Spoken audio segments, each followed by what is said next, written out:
Go. Ambient light just dropped a lot. Yeah. Should we do some horizontal? Yeah. Because otherwise I think we're going to run out of time. Yeah, let's go get the girls in.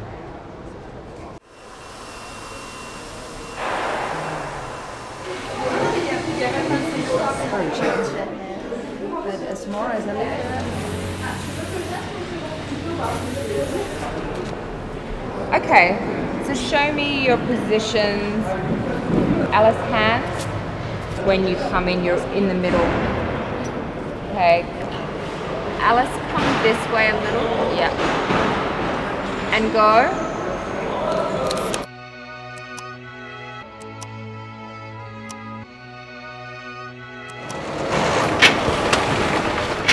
C'est sorti?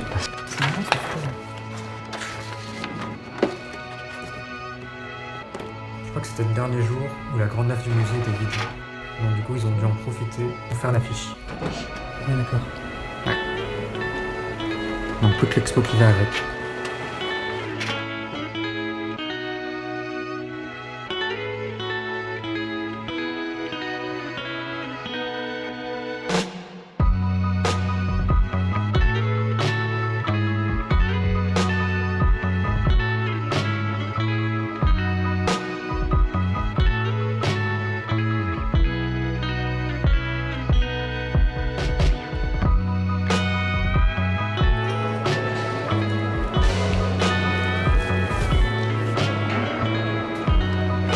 Cette exposition est vraiment exceptionnelle dans le déploiement qui lui est donné au sein du musée des arts décoratifs.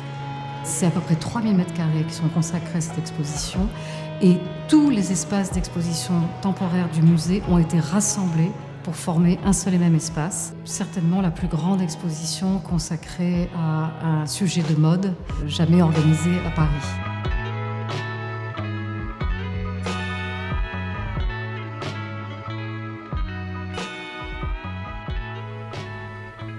On est où avec le musée du Louvre? Alors le Louvre, j'ai vu le directeur des antiquités égyptiennes, Vincent Rondeau, extrêmement sympathique, à qui j'ai montré toutes les photos de la collection égyptienne. Il était tellement enthousiaste qu'il me dit « Je vais vous passer une vingtaine de prêts possibles ». Il y a notamment absolument une merveille, une statue assise à tête de bélier, un truc somptueux, vraiment somptueux, et qui reprend, parce que le corps est très naturaliste, mais reprend cette idée tout d'un coup d'une tête complètement étrange. Par rapport à la collection qui est sur ces masques, c'est pas mal. Le buste qu'on a repéré dans les boucles de recherche de Galliano. Alors, ils l'ont. Oui. Ils l'ont, Ah, et je pense qu'on a assez insisté que voilà, je dis que ça serait très très beau. Le torse d'Ibn Nefertiti. C'est vraiment une pièce très importante de leur collection. Très bien. Est-ce qu'on regarde d'autres thèmes Alors, c'est la salle suivante. Je pense que tout le monde s'arrache les cheveux pour savoir dans quel ordre on va faire passer tout ça. Le projet a commencé par la rédaction d'une sorte de synopsis, c'est-à-dire une sorte de structure d'exposition. À partir de ce scénario, Olivier a commencé à faire des recherches d'œuvres d'art, de tableaux, de mobilier, d'objets d'art. Et moi, de mon côté, j'ai travaillé sur la sélection des robes, des accessoires, de tout ce qui était plutôt mode. Tu vois, on aurait... bon, c'est pas encore arrêté tout ça, mais on a plutôt des robes de Monsieur Dior au premier plan. Et puis, cette fameuse collection de Raf Simons en fond de décor. Est-ce que sur cette idée du Trianon, tu penses à... Écoute, nous, on a regardé. Nous, on n'a pas des choses royales, mais on a des choses approchantes. On l'a fait en tandem, c'est-à-dire avec deux points de vue, deux sensibilités, deux parcours, et donc deux regards aussi sur l'évolution de la maison Christian Dior, sur Christian Dior lui-même, sur les époques successives de Christian Dior. Et donc, on a vraiment choisi comme ça de se partager les rôles et en même temps d'être extrêmement complémentaires. Ça, c'est des objets très Monsieur Dior, mais je pense que c'est trop...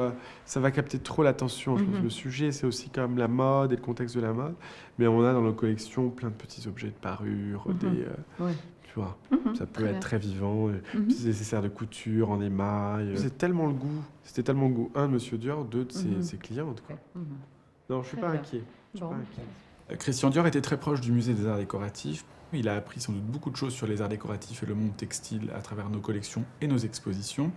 Dans les années 50, et après le succès de sa maison, Christian Dior redevient un collectionneur important. Et donc ce qui est intéressant, c'est que Christian Dior va prêter un certain nombre de pièces pour une exposition importante que le musée organise à l'automne 1955, consacrée aux ébénistes parisiens du XVIIIe siècle.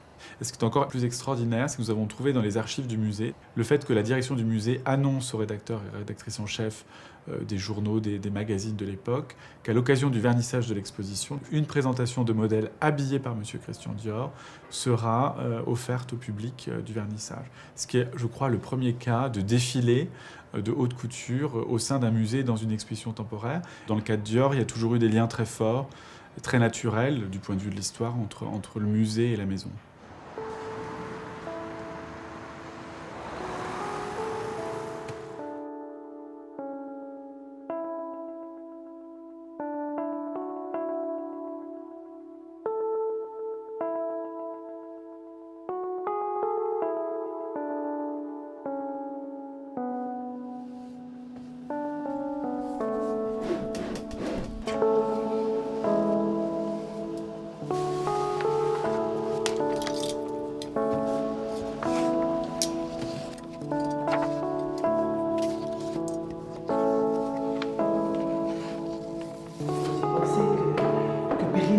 Te montre déjà des photos et des documents dans la Sonicom. D'accord. Que tu vois, je sais pas ce que... Oui, pour qu'on avance un petit peu Oui. sur toute la partie des process de collection. C'est ça, c'est Oui. ça. On peut effectivement exposer aussi quelques croquis, alors peut-être aussi dans la section de l'atelier par exemple. Oui, tout à fait. Ça serait très bien effectivement de pouvoir montrer un petit peu comment ça se passe, comment une collection est créée, depuis le point de départ, le croquis de M. Dior jusqu'au modèle réalisé. Voilà, c'est ça. Oui. Donc ça serait très bien. Il y a aussi des chartes du coup. Oui. Ça c'est merveilleux parce qu'on voit la sélection de tissus. Tous les codes Oui. qui sont déjà présents Déjà. dès le départ. C'est ça. Ouais. Ouais. Ouais. Est-ce qu'on pourrait regarder peut-être, je sais pas, Jean-François Ferré ou Marc Bohan, les croquis Oui, c'est, oui, les croquis de Ferré sont très intéressants, ils sont très colorés. C'est ça. Oui. Il a vraiment une patte. Oui. Oui, on peut regarder ça. Ah oui, alors ça c'est une robe très importante. Très très importante. Ça pourrait peut-être être quelque chose qu'on pourrait retenir. Oui. Et puis le prince de Galles et les différentes matières aussi. Des matières très légères, des matières plus très masculines.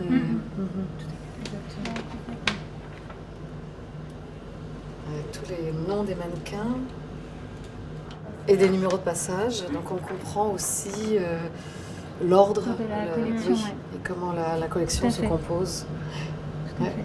C'est dommage qu'on n'ait sans doute pas la place de tout exposer. Ce serait merveilleux d'avoir vraiment Un mur de croquis. voilà, oui, un mur de complètement, croquis, mais on risque de manquer de place. Parce que... On va faire une sélection plus précise. Et en fonction des robes En aussi. fonction des robes sélectionnées, voilà. Une fois que la sélection des robes sera Exactement, arrêtée. exactement.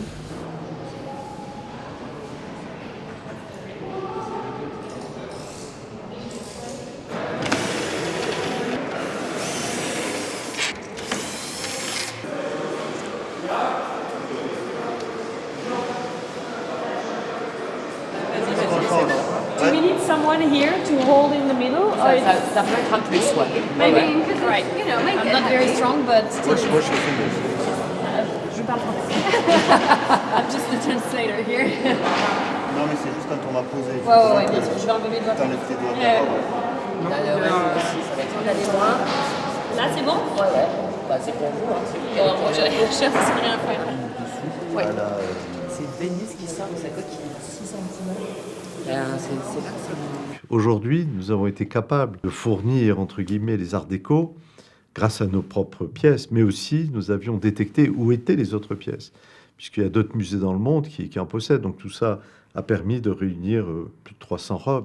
Les possibilités de prêt étaient très importantes, aussi bien les robes du musée de la Maison Dior que toutes les propositions de robes venant du Metropolitan Museum de New York, du De Young Museum de San Francisco, également le Victorian Albert Museum, le musée de Londres, que les robes du musée des arts décoratifs.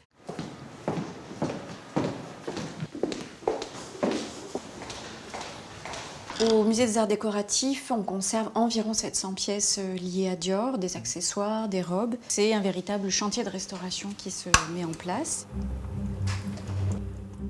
L'idée, c'est quand même de garder le volume de la fleur et puis de lui redonner un petit peu de tenue, quoi.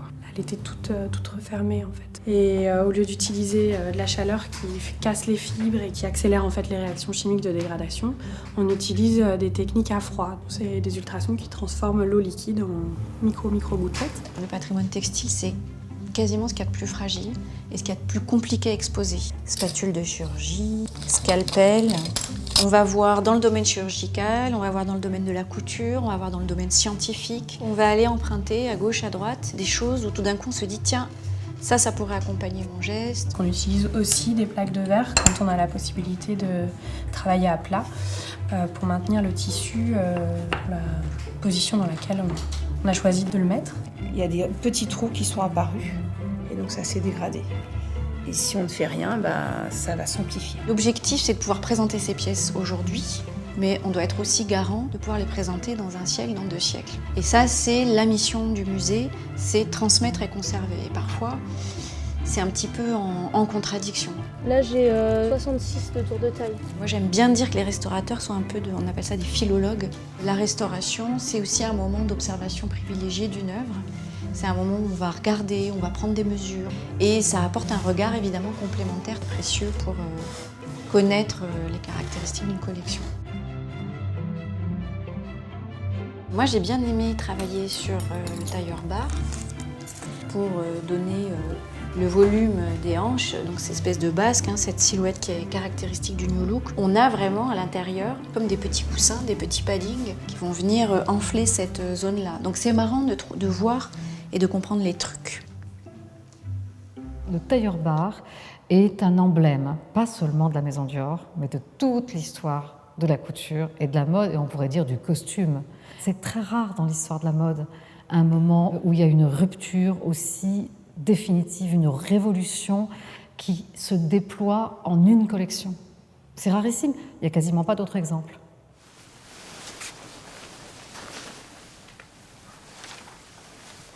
Ah, waouh. Oh, magnifique. Ah, c'est superbe.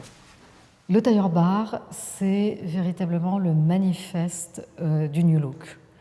C'est l'emblème de cette mode qui est apparue comme révolutionnaire, bien que Christian Dior la voyait comme rétrograde. Il emploie ce mot, c'est assez amusant, un peu provocateur. Il voulait en fait ramener sur le devant de la scène une élégance qui avait été perdue pendant la guerre et l'occupation. Le milieu de la couture était extrêmement malmené par la guerre et l'occupation, du fait de la fermeture d'un certain nombre de maisons, du fait de la volonté affichée par le pouvoir nazi de transférer la capitale de la couture de Paris à une autre ville qui aurait été Berlin peut-être. Et le milieu de la couture en a évidemment beaucoup souffert. Le style de la guerre était fondé sur quelque chose de très géométrique, à angle droit. C'était vraiment dessiné sur des rectangles et des carrés. C'était très masculin, très militaire. Et lui oppose à ça la restauration du règne de la courbe et d'une ligne qui est faite de pleins et de déliés et qui dessine une femme fleur. Et la position des mains est parfaite. La position est parfaite et ça donne ce côté un peu dansant. Les bras vers Oui, l'arrière, ça selon donne la ça. même. En fait, le bassin, si en avant, ça permet de repenser à cette photo de 57 que tout le monde a dans l'œil, en fait. Et avec cette fameuse position de danseuse Voilà. de ballet classique. Ouais. C'est vraiment ça. Ouais. Très beau. J'adore comment le plissé se déploie. Oui, se déploie. Et celle dont je te parlais, sur laquelle on a travaillé, c'est là. Et le problème de la ceinture Tu vois une épingle là par là? Non. Ah oui, et la ceinture. Et là, le problème de la ceinture est résorbé. Totalement. Et on avait remarqué qu'en fait, le façonnage des boutons de cette robe, qui est de 47, oui,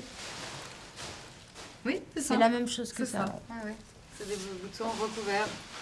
Alors, tu te souviens qu'on voyait là? Ah oui. Ah, d'accord, très bien. On va rajouter ça. Ah oui, tu as fait descendre un peu plus bas le drapé d'épaule. C'est parfait. C'est bien, hein? Ça, c'est fabuleux. Très très beau. Magnifique.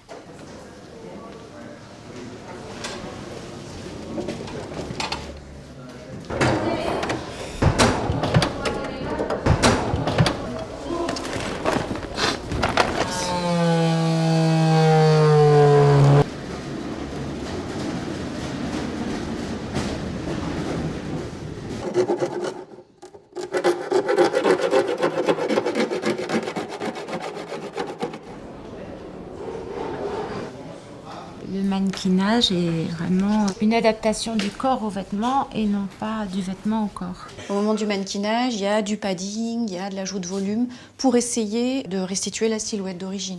Et les équipes travaillent à partir de photos d'archives et donc elles observent aussi à quelle hauteur tombe la robe, si la robe est accessoirisée ou pas. Donc elles vont rajouter les volumes nécessaires jusqu'à retrouver une image et une idée le plus proche possible de l'état d'origine de la création. Ce que je viens de faire, c'est chercher et distribuer les poids de cette robe, qui a un grand jupon. Je vais vous montrer. Hop. Un jupon avec des paniers et des baleines. Voilà. Comme la robe, elle est très très grande et elle pèse beaucoup, donc il faut trouver un système pour la retenir sur l'épaule, comme ça, et ça, qui soit bien posé sur la poitrine. Donc comme on ne peut pas mettre un lien et faire un gros nœud au dos, parce que le dos c'est joli, il faut les montrer, ce que je suis en train de faire, c'est de coudre des sergents noirs dans certains endroits de tension, mais qui ne changent pas la forme de la robe en même temps. Donc 1, 2, 3 ici. Et il faut que ça n'abîme pas la robe, que ça résiste 6 mois, qu'il soit réversible. Donc il faut penser qu'elle soit résistante, mais pas trop. Tu l'as mis... Bah là, j'ai mis juste une protection. Ah d'accord, t'as rien mis. Il n'y a rien mis. Donc je suppose qu'il faudrait des hanches. Parce que je savais pas, je pensais qu'elle était plus serrée sur le mannequin. Oui, moi je pense qu'il faut effectivement les mettre des hanches pour la tenir. Du ventre et des fesses. Moi je mettrais pas le ventre, un peu de fesses et puis redescendre la ligne là, qui doit être plus basse. Mais là, il y a la face aussi. Là. Il faut mettre peut-être une petite bande de watts pour remplir.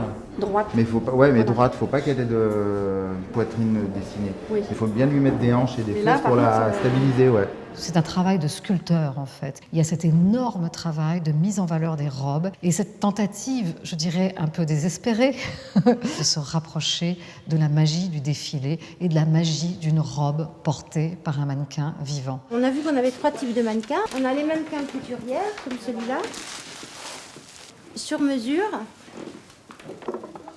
Donc ça a été peint dans la couleur de la robe. Les mannequins en pied, en noir. Chaque mannequin arrive déjà avec son attitude, c'est-à-dire qu'on a plusieurs positions de tête, on a plusieurs positions de main, comme ça, comme ça. Et ils ont tenu compte effectivement de chaque vêtement.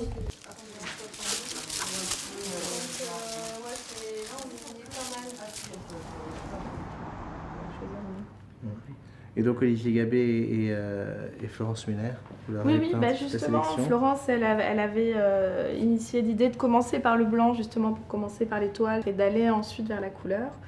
C'est très bien que ça fonctionne par bloc de couleurs, qui est tous les accessoires de la femme, mais qui a un esprit comme ça, un peu cabinet de curiosité. Il y a combien de pièces à peu près dedans, vous savez ou pas? Ça va durer un temps de dingue pour monter tout ça. Tout compris dans le colorama, si vous comptez les grandes robes, les petites robes, les illustrations, on est sur 650 pièces à peu près. Passionnant. Ça, c'est du RAF, c'est le printemps et Printemps 2013. Oui, Oui. exact. C'était la deuxième collection dont on a issu Avec cette robe-là. qui également. Ouais, de Jennifer. Ouais. Par contre, cette robe-là, c'est peut-être un peu trop gros. Ça va avoir du mal à rentrer dans les vitrines. Des vitrines. Donc bon, après, on en a d'autres dans ces coloris-là. Donc éventuellement, on peut se concentrer sur des choses unies en plus, comme elle a 2 couleurs. Ça c'est Margot? Oui. Ça fonctionne très bien dans le vert. Et celle-ci, vous les mettez dans l'or? Ça serait fantastique, oui. C'est magnifique. Bien sûr. Celle de Kouka et puis tellement... On les a eu où, celle-là? Un achat d'une cliente. Impressionnant, c'est magnifique. C'est magnifique, ouais. C'est le flacon Misia. Ça, c'est le flacon Bobby, le chien Génial. de 52 avec sa petite boîte. niche. Ouais. On l'a fait restaurer. Ouais. C'est important d'avoir pas mal de parfums. Là. Une façon aussi de montrer la couleur, les maquillages, etc. Donc, parce que l'autre, là, attendez. C'est impressionnant. Bon, on a de Lady Di, ça c'est bien. C'est important. Hi.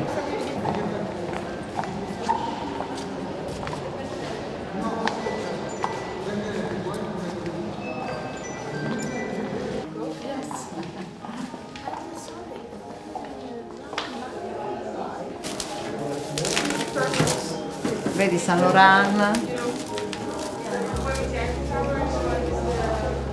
No, tocca, mettila. Cioè, sono tutti imbottiti, tutti precisi. Qui c'era una sacco di dopo che hanno sistemato. We were saying that it's absolutely wonderful that the people can see very closely, all the details. Because haute couture, you just see images. You have no access to this. Oh, yeah. And suddenly, For many people. Yeah. That's a gift. Yes. Yeah. That's a gift. Vedi che c'è come si chiama, la calza, no? No, it's my first time. Yeah. Cioè, guarda che carini. You're nice, no? Guarda come sono fatti bene. Perfetto. Oh, super nice. Guarda. No, questo è... Guarda quanto di colorano.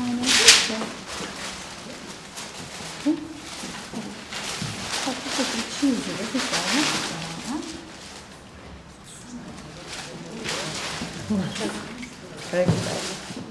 Cioè siamo pronti per Mattel. We are ready to move to Mattel. They were very, you know what, when they saw this, because they saw that, they were so impressed. Ça, c'était la robe de Lauren Hutton, non? Ouais, Mark Brown, Lauren Hutton. E poi noi abbiamo rifatto con la scultura davanti, è bellissimo. That's Mr. Dior, this is John Fauchardy, this is Raf Simons, and this is Mr. Dior. Cette année, c'est les 70 ans de la maison. Il était important, je pense, de montrer le travail, bien sûr, de Monsieur Dior, mais de ses créateurs successifs. It's impossible to speak about Dior and not about the other talent designers that worked for long in this company. Les directeurs artistiques qui ont repris en main les destinées de la maison après Christian Dior sont à la fois des gens qui ont rendu hommage aux fondateurs, mais aussi c'était tous des personnalités très fortes, très souvent d'ailleurs en rupture les uns par rapport aux autres. Saint Laurent, Marc Bohan, Ferré, Galliano, Raf Simons, they are part of our heritage. Ça a commencé avec Yves Saint Laurent. Lui, vraiment, il ouvre les fenêtres sur l'avenue Montaigne et au-delà, sur Paris, dans toute cette diversité. Et il fait entrer toutes les vibrations et toute la richesse et la vie que l'on observe dans la rue. Il le fait d'une façon la plus spectaculaire avec la collection dite beatnik, en référence au mouvement qui agite la jeunesse à ce moment-là. C'est très très remarqué par les magazines. Beaucoup ne comprennent pas très bien ce qui est en train de se passer, mais ils vont comprendre que c'est cela que la jeunesse attend.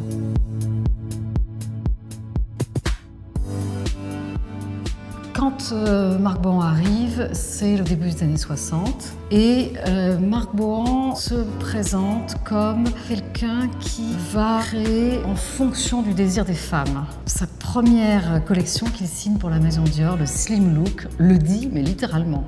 Le look amincit et le vêtement aide à amincir la silhouette et à la rajeunir.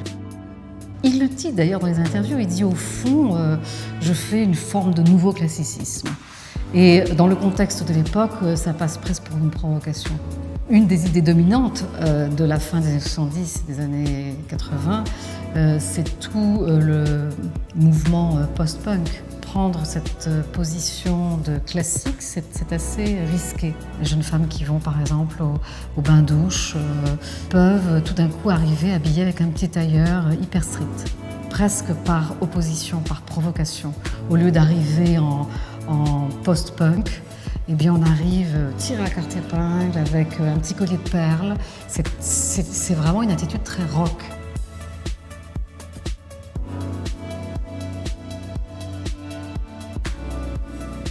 Gianfranco Ferré arrive à la fin des années 80 et c'est quelqu'un qui a reçu une formation d'architecte. Donc pour lui, le vêtement doit d'abord être bien construit, mais il ajoute à ça un sens, je dirais, très italien de l'ornement. Il a vraiment un style qui est flamboyant, qui est dans la tradition de Monsieur Dior, mais qui est plus extravagant et certainement lié à un sens du baroque qui est typique de l'Italie, notamment de l'Italie du Nord.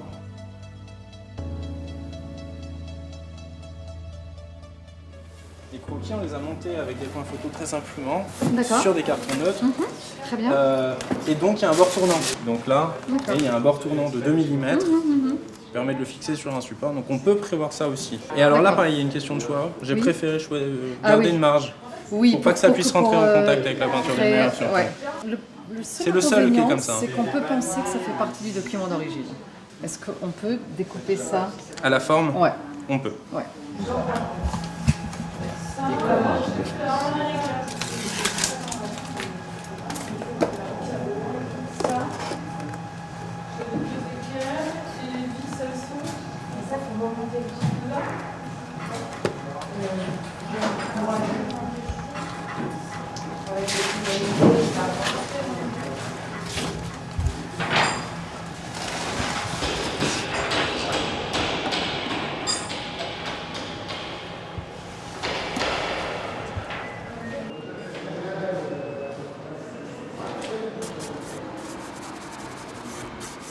L'architecture de l'avenue Montaigne se mélange totalement à l'architecture des Arts déco, donc on ne sait plus finalement qui était là avant. C'est ça qui est assez intéressant. En fait, c'est comme de l'aïkido, on utilise la force de l'autre pour pouvoir vraiment construire quelque chose.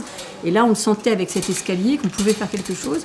Donc en recréant cette avenue Montaigne, Dior est vraiment chez lui aux Arts déco. C'est ça qui est assez extraordinaire.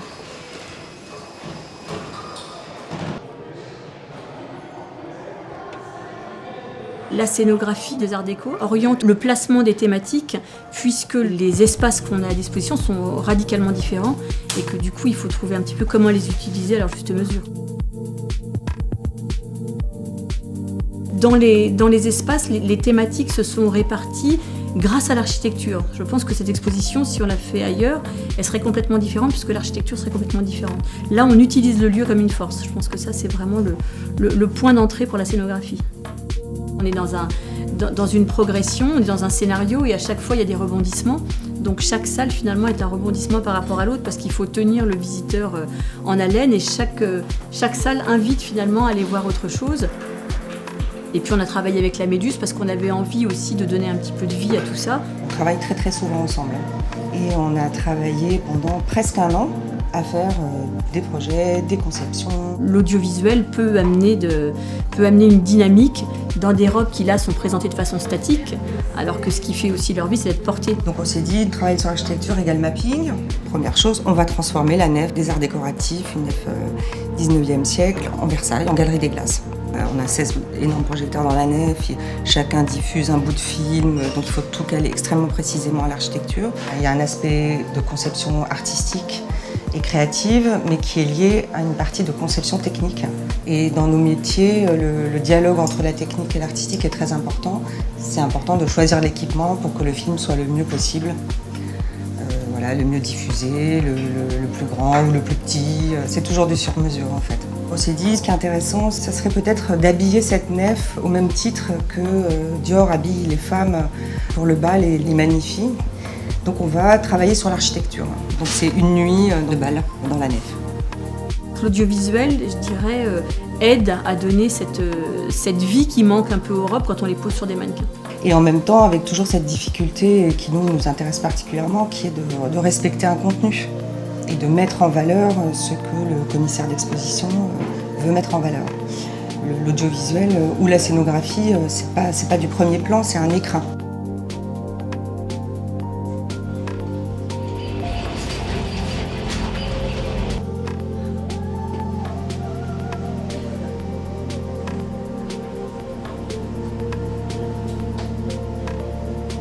Dans cette partie des jardins, on a développé, on les appelle des invasions.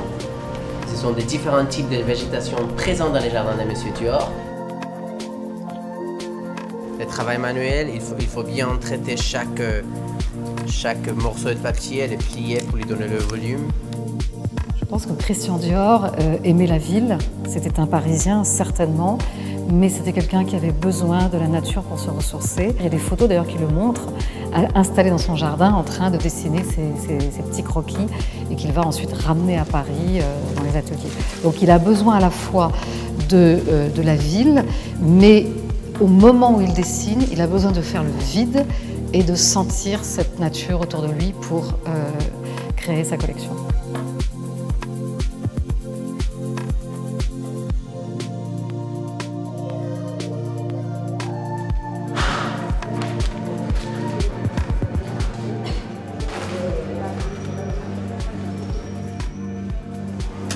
Encore. Oula, ça craque.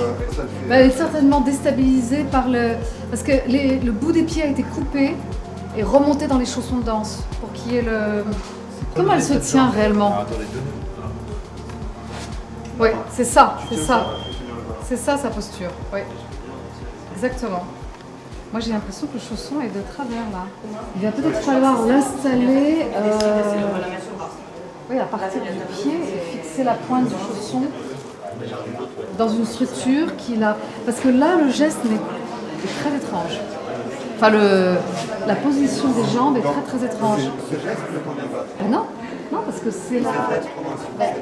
Alors, attendez, comment est là? Je pense que c'est la jambe qui n'a pas de... qui n'est pas articulée dans ce sens-là. Ah oui, vous avez raison. Une des grandes difficultés des expositions de mode, c'est lorsqu'on place les robes sur un plan, c'est très difficile de se rendre compte de ce que ça va donner dans la réalité. Une robe peut avoir des milliers de possibilités sur une structure qui a été dessinée pour elle. Et tout cela est évalué au moment de la mise en place. Dans un défilé, le public est assis. Dans une exposition, le public marche et se déplace. L'aspect visuel est la première chose qui va capter son attention, qu'il faut regarder tous les points de vue. Je le recentre quand même, je le mets vraiment. Je ne suis pas sûre parce qu'en fait, il y a du volume vers l'arrière. Regarde la distance là. Totalement. Ok. Très bien. D'accord. Et l'autre, il est un peu massif. Je pense qu'il faut le garder 3 quarts comme ça. Ouais, c'est pas mal comme ça.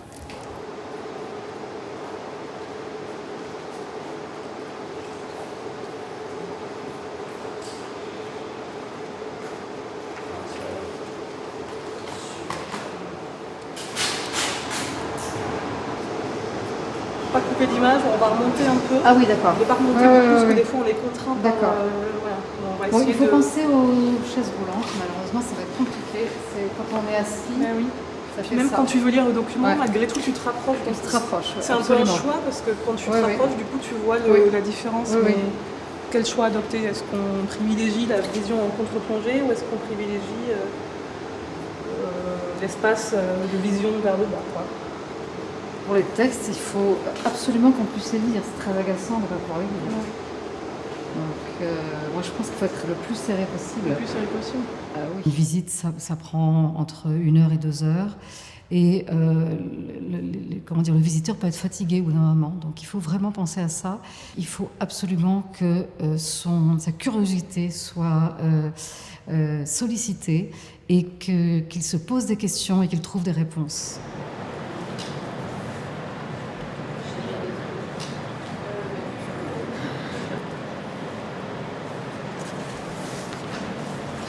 Est-ce que vous pouvez me le redresser, faire le constat du dos? Autre chose à voir dessus? Non, c'est bon.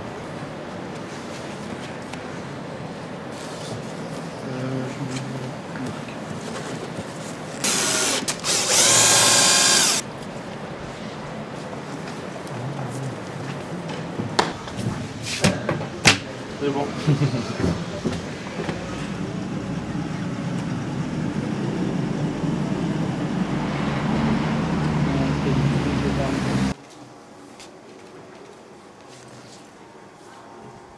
Christian Dior vient à la couture parce qu'il aime la peinture, parce qu'il aime l'histoire textile, parce que c'est un grand visiteur de musées à travers le monde.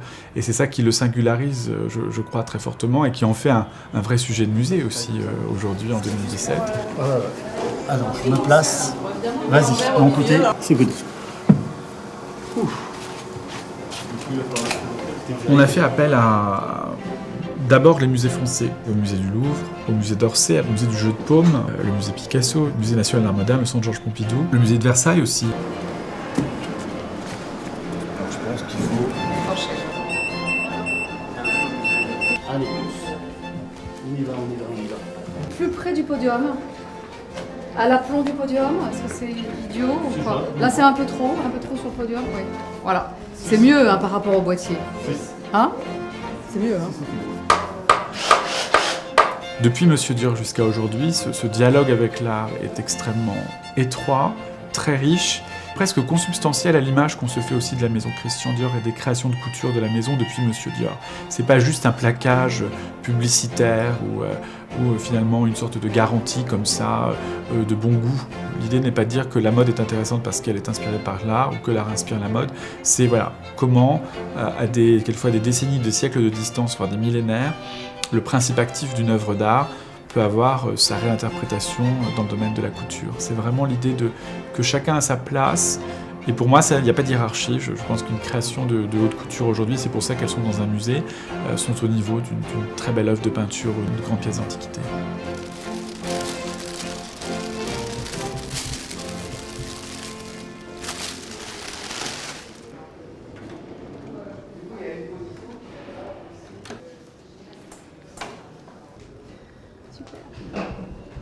I'm very proud that the hat, which is maybe the summit of creation and of stress and of physicality here in the exhibition, is the hat that I created for the Egyptian collection with John Galliano. In fact, I was making many different hats for that collection. I think this took 3 weeks to make. The pattern was made here in France. The resin was cut in Belgium, it was plated in England, and then final assembly was done back in France again. So it was a big logistic adventure to create. Il faut vraiment faire preuve d'inventivité autour de Galliano, dans les ateliers, à tous les niveaux, dans le choix des tissus, dans les ornements. Il y a vraiment un trésor d'imagination technique qui va être mis au point autour de lui pour donner corps à ses rêves. La transition avec Galliano est peut-être moins surprenante parce que les journalistes ont été habitués à ces défilés à grand spectacle de Gianfranco Ferré. Mais John Galliano va quand même surprendre parce que ses références sont autres, sa culture est complètement autre. C'est l'excentrique britannique, on le surnomme même le couturier punk. Les premières années, il va traverser l'histoire de Monsieur Dior et l'histoire de l'art et de la mode en s'arrêtant sur différentes époques, en s'arrêtant sur des personnages de femmes très fortes comme la marquise Casati ou la comtesse de Castiglione. Il a besoin de scénariser ses collections et d'habiller des véritables personnages, comme on le ferait sur la scène d'un théâtre. C'est vraiment la créativité à l'état pur, presque sans limite, parce que dans la création de mode, il y a toujours une limite qui est celle du corps de la femme, mais il essaye d'aller au-delà de cette limite.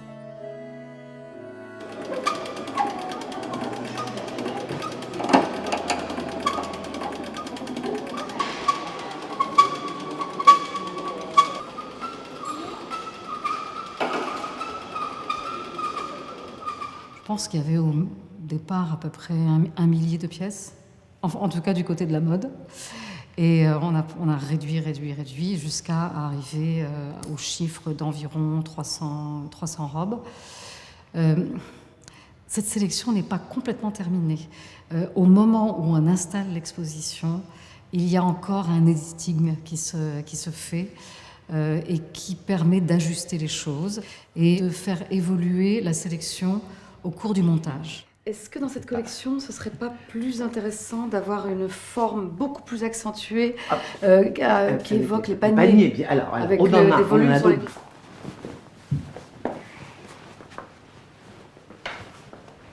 Très volumineuse. Ah oui, ouais, ouais. Et comment c'est le volume est maintenu en dessous? Je pense qu'il y a il n'y a pas de panier, mais il y a des volumes en tulle. Voilà. Ah oui. Il y a également celle-ci. D'accord. Et bon, alors on l'a pas. Parce qu'on ne sait pas si le Met, Voilà. le Costume Institute va accepter le prix. Rien que sur la photo, là, on voit bien Oui, le. tout à fait. Peut-être que celle-ci serait plus intéressante, surtout si on pense aux éléments de mobilier, toutes les objets d'art qui vont être associés aux robes.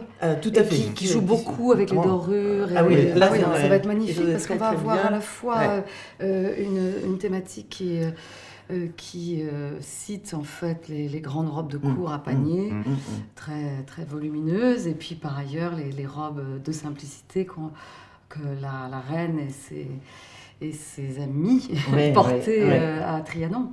Donc on va avoir vraiment quelque chose de très, très complet en fait, sur cette vision et ce regard porté sur le XVIIIe siècle. Alors on va le faire revenir, comme ça tu verras exactement le modèle de la robe. Raf Simons, quand il arrive à la tête de la maison Dior, est auréolé d'une identité de créateur belge issu de la Royal Academy d'Anvers, cette très prestigieuse école de mode.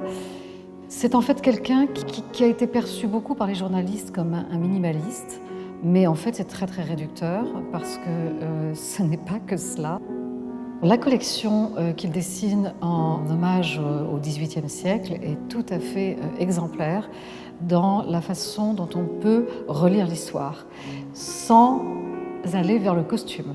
Vu de loin, on comprend très très bien l'allusion au petit marquis, à l'habit à la française qui était porté à Versailles.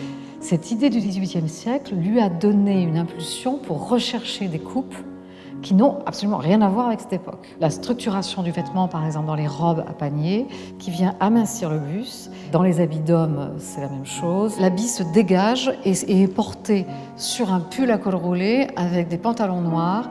Donc quelque chose qui fait se rencontrer le XVIIIe siècle avec une tenue très quotidienne, en fait. Ce qui est intéressant chez Raf, c'est que quand il cite des moments d'histoire, comme par exemple David Bowie, les années 70, c'est jamais littéral.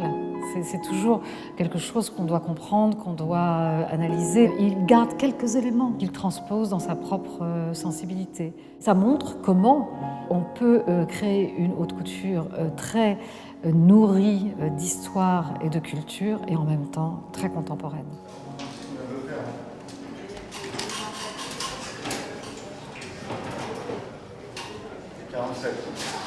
C'est bon? C'est bon. On est là?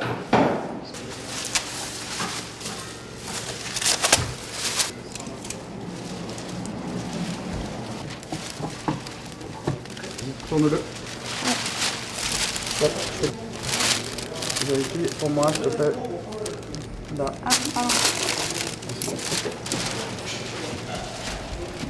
42, c'est tout là-haut, à côté du 75.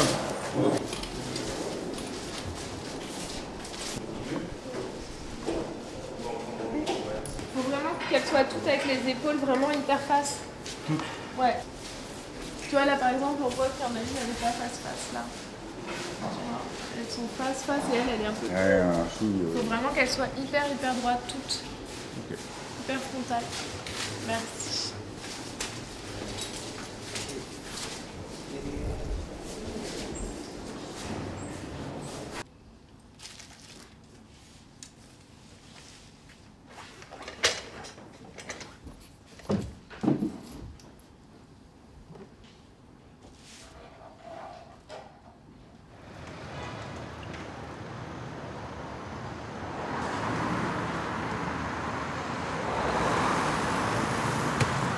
C'est celui-là, je pense. Attends, on va vérifier quand même.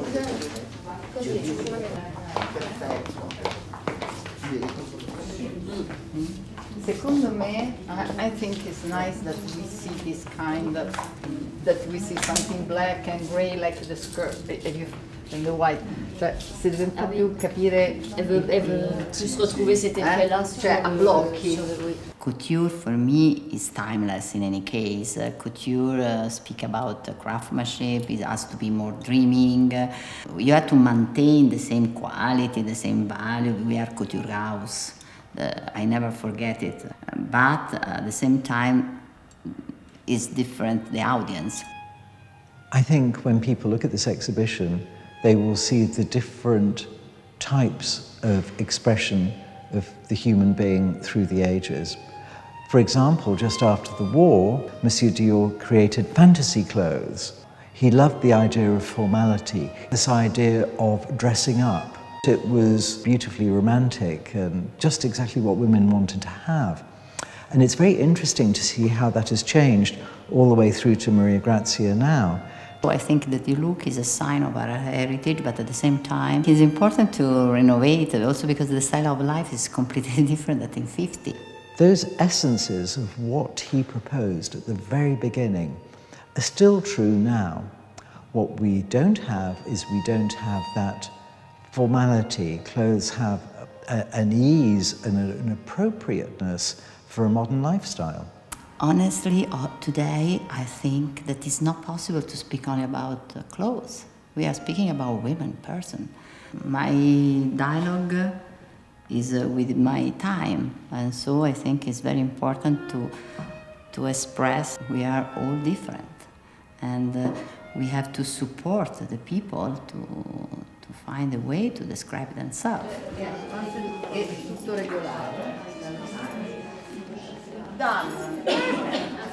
Fashion is close with the body, and that's very important because it's something very personal.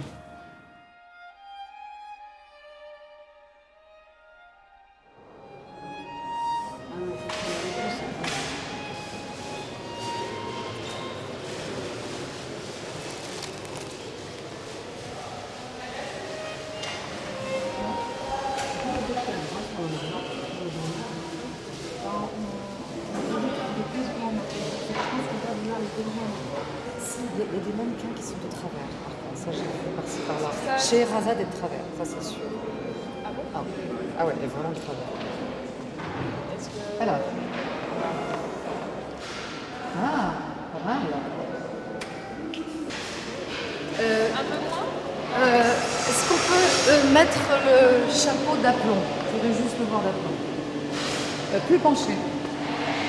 Une seconde, je vais regarder. En fait, ce qui donne le centre de loin, c'est la tête, le chapeau. Le chapeau? Ouais, c'est pas ce pied-là. Et rebasculer. Le mannequin, voilà. Il penche. Non, le mannequin, il doit être plus vers l'arrière. Là, il le tire vers l'arrière. Ouais. Et moi, je dirais encore un petit centimètre, ouais, absolument. Voilà.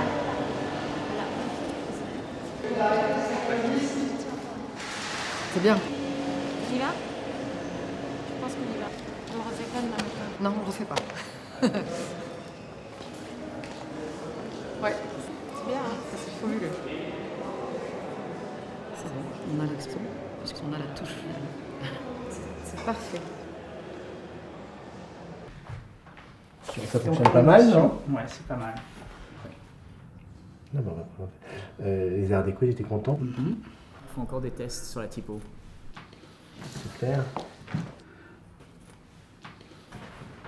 Nouveau blanc, on voit pas assez par rapport à... Non. Il est trop petit, il est perdu. Voilà, comme ça. Non, je pense qu'il faut pas. C'est ça, on préférait celle-là aussi. Oh, bah voilà. Hein. Super.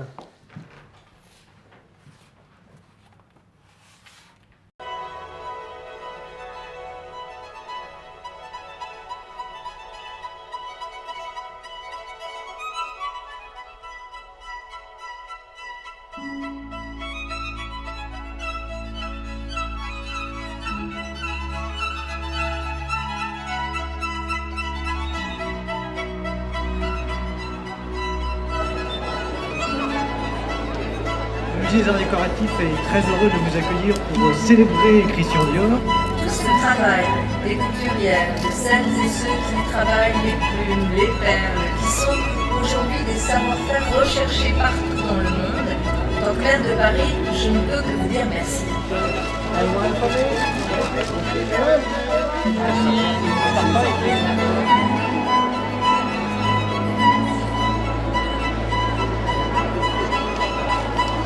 Such an incredible, expansive, comprehensive view of Dior, all the color and the variety over the years and the different visions of the different designers. Different fabrics, different years, different, silhouettes, different waist sizes. And just the rich history of Dior and getting to see my dress. I haven't seen it since the day of the Oscars.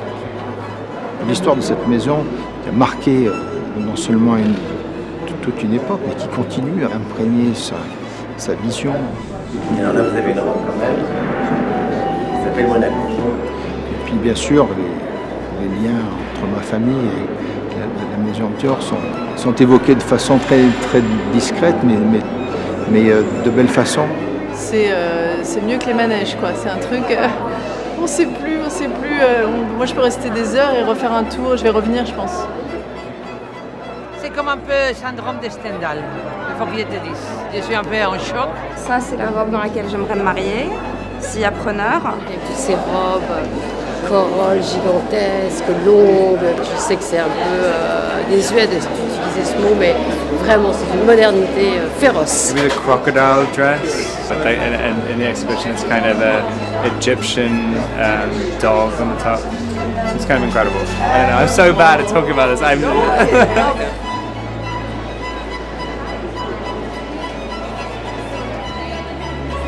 Il a commencé par avoir une galerie de tableaux pendant à peu près 6 ans. Et puis après, il apprend en dessin de mode.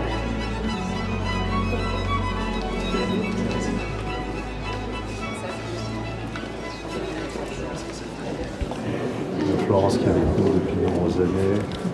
Jean aussi, Jean tailleur. Et ça, ce sont les fameuses toiles. Parce que le dessin est traduit en toile. Voilà, et après la toile, le dessin est traduit en toile. Absolument. Ça, c'est le premier jet. On travaille là-dessus pendant plusieurs semaines. D'accord. Donc elle évolue. Et il y a une grande différence entre le projet de départ et... Maintenant, non. Pourquoi maintenant non? Parce qu'avant, la robe finale était loin d'être comme le coquille. Oui. Mais avec là, c'est une vision immédiate de ce qu'elle veut. I try. She's a woman, she's a woman. Hein? Ça nous a pas échappé. Heureusement qu'il y a les femmes dans la vie, non? Pour inspirer tout ça. Non? Parce que vraiment, c'est nous, les femmes, qui inspirons toute cette beauté, toute cette créativité, finalement. Alors, vive les femmes. La beauté, il faut la partager, c'est obligé.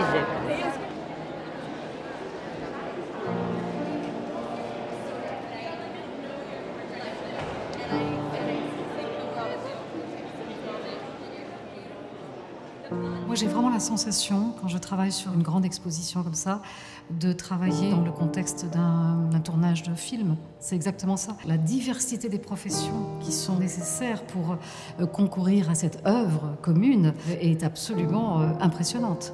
Tout le monde doit travailler dans le même sens, c'est comme dans un film, et on travaille sur des séquences. C'est-à-dire qu'on réfléchit avec des tonalités plus sombres, des tonalités plus claires, des salles plus douces, plus calmes, puis tout d'un coup des choses plus fortes, et puis une progression jusqu'à la fin, et la fin, c'est l'acte 5. C'est très touchant et ça te transporte. C'est une grande déception pour moi que ce ne soit pas mon dressing. Donc j'aurais beaucoup aimé être dans chacune de ces robes un jour, peut-être dans une de mes vies, ou chaque soir dans un de mes rêves plutôt. Entre l'or et les taffetas de soie et le travail qu'on ne réalise pas. Depuis le défilé jusqu'au musée, il y a une suite logique qui a une valeur beaucoup plus universelle et qui peut s'adresser aussi à des publics très, très variés. Ce qui m'intéresse, c'est à la fois la beauté du vêtement, comment il est fait, mais aussi comment il avait été porté. La sociologie du vêtement m'intéresse énormément. Je trouve que c'est à la fois un objet qui peut être contemplé, et avec Christian Dior, c'est vraiment ça, parce que les robes sont parfois juste très très belles, splendides, mais c'est aussi intéressant d'essayer de comprendre comment ces vêtements ont été portés, ce qu'ils ont signifié à un moment donné, quel est le contexte, comment ça s'inscrit dans une sensibilité, dans une manière de voir le monde et de sentir le monde.